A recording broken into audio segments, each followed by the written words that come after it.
Nah, bocorannya 2023 untuk P3K ini pakai observasi lagi atau chat NVK?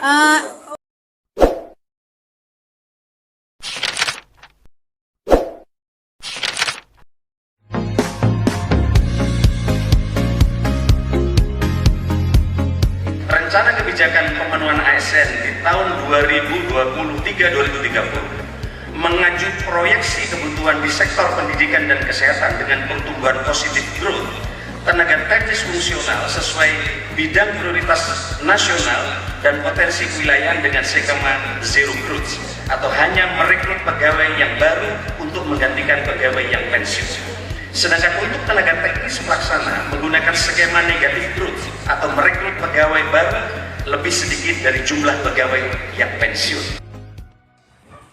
Bismillahirrahmanirrahim. Assalamualaikum warahmatullahi wabarakatuh. Di video kali ini admin kembali berbagi informasi seputar rekrutmen CASN, CPNS maupun P3K tahun 2023 teman-teman ya. Jadi teman-teman yang lagi menonton video ini, jika ada suara-suara berisik abaikan saja.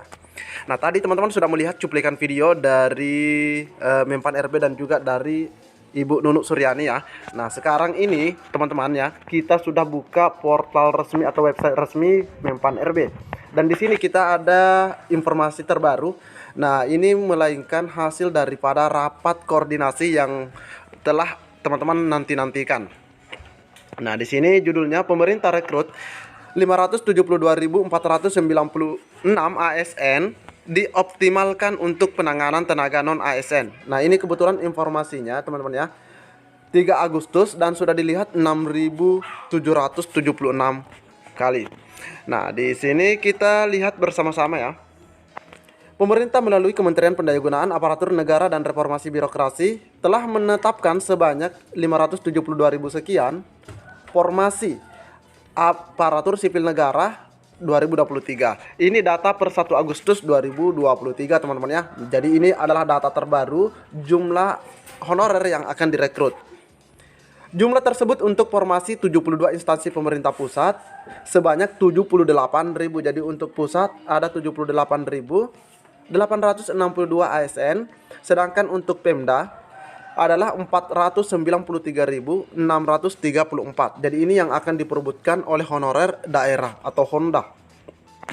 Alokasi formasi CASN untuk pemerintah pusat, nah ini dirinci lagi, ada 28.000 sekian CPNS dan P3K-nya itu sebanyak 49.000.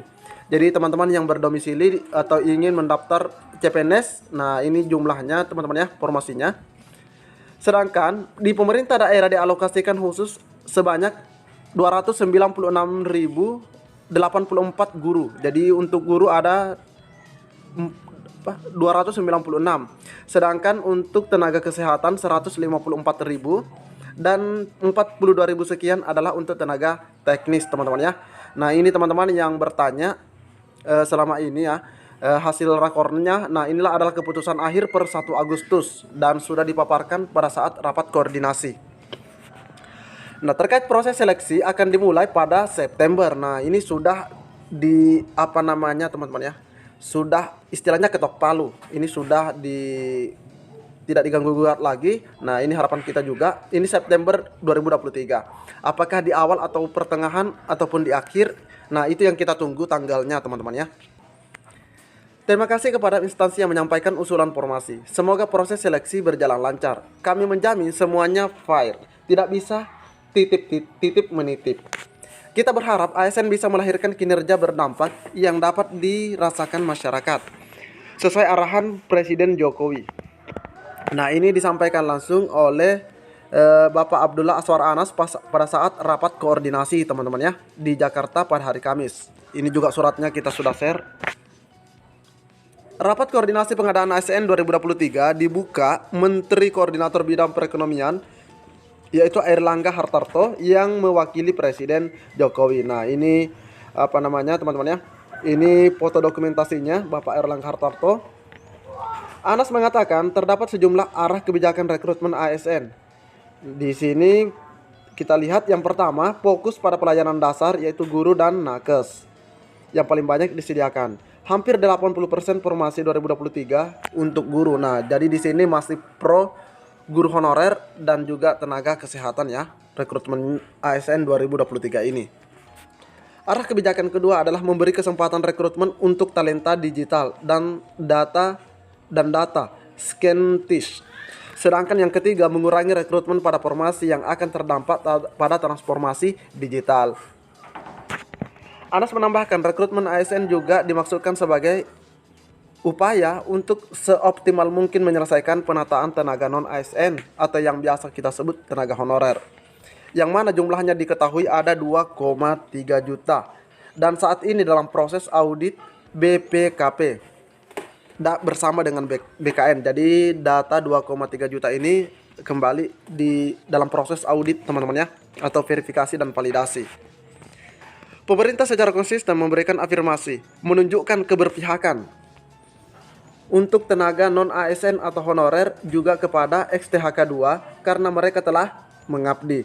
Maka rekrutmen ASN ini sebanyak 80% diantaranya untuk pelamar dari non-ASN dan 20% untuk pelamar umum. Ingat teman-teman ya, 20%-nya untuk umum. Nah ini foto dokumentasinya menjelang pembukaan. Sebelum Kementerian Pan-RB telah menetapkan sebanyak, nah ini sebelumnya ada 1 juta lebih kebutuhan secara nasional, namun terdapat sejumlah instansi yang tidak mengusulkan formasi. Nah ini teman-teman ya, ada beberapa instansi yang tidak mengajukan formasi. Mungkin teman-teman sudah lihat daftar ya, daftar instansi yang diundang. Jika namanya tidak ada di situ, besar kemungkinan tidak mengusulkan formasi. Di sini dikatakan ya, sejumlah instansi tidak mengusulkan formasi, termasuk terdapat beberapa Pemda tidak mengoptimalkan. Nah, ada juga yang tidak optimal. Misalnya kebutuhannya seharusnya 1000, tapi mereka cuma mengusulkan misalnya cuma 700. Nah, ini kan sudah terjadi kekurangan dan itu tidak optimal. Dalam sambutannya, Menko Perekonomian menuturkan rekrutmen CSN harus diputuskan dengan mempertimbangkan tenaga non-ASN yang memenuhi syarat penyederhanaan birokrasi dan kebutuhan ASN dengan memperhatikan pastinya kemampuan membayar gaji. Nah, karena ini hal yang penting teman-teman ya, gaji dan tunjangan. Calon ASN yang direkrut tentu bisa mengisi posisi kunci sebagai future leaders, yang nanti menjalankan birokrasi berkelas dunia dalam rangka visi Indonesia Maju pada 2045 mendatang. Itu disampaikan oleh Bapak Airlangga Hartarto. Jadi teman-teman ya, ini kita sudah dapatkan hasil rakornya. Ini hasil rakornya, berapa jumlah guru yang akan direkrut, berapa kesehatan, berapa teknisnya, berapa untuk daerah dan berapa untuk pusat, semuanya lengkap teman-teman ya. Nah, di video selanjutnya teman-teman akan melihat penjelasan daripada Ibu Nunuk Suryani buat teman-teman yang dites namun ada pengecualian dalam bentuk tesnya teman-teman ya. Nah, kita bisa saksikan bersama-sama. Bunda, bocorannya 2023 untuk P3K ini pakai observasi lagi atau chat UNBK? UNBK, tapi soalnya soal observasi diri gitu. Sendiri, observasi diri sendiri. Oh, diri sendiri? Gak jauh beda dengan kepala sekolah kemarin? Tapi nggak melewati kepala sekolah. Oh gitu. Insya Allah. Amin.